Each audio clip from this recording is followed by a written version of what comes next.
Despite a tough job market, home sales are expected to continue to grow with wages, and a new survey found regulations intended for big banks are hurting small banks the most. Coming up on this weekend's News Wrap.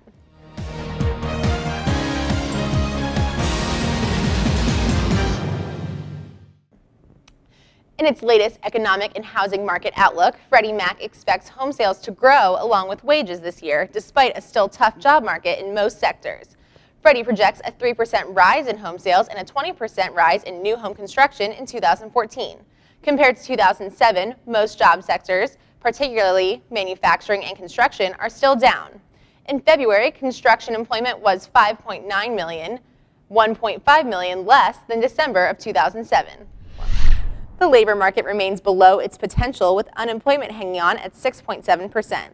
While it may look bad that employment to population ratio dropped from 62.7% to 58.8% in February, annual wages measured that same month grew by 2.5%, well above the consumer price inflation. Economists at Freddie Mac noted that with more jobs, wage growth should continue to accelerate, giving households needed income to sustain emerging purchase markets. A recent small bank survey published by the Mercatus Center found small banks are facing rising compliance costs and finding it harder to serve customers due to the new regulations from the Dodd-Frank Wall Street Reform Act.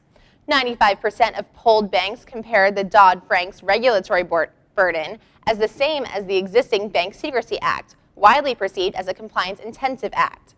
Regulations are even pushing banks out of the residential mortgage arena, with 6% of small banks discontinuing residential mortgages and an additional 10% expected to follow suit. You can find more on these stories and all your latest industry headlines right here on our site. Thanks for joining us. We'll see you again on Monday. Until then, stay with DSNews.com for all of your most relevant default servicing news.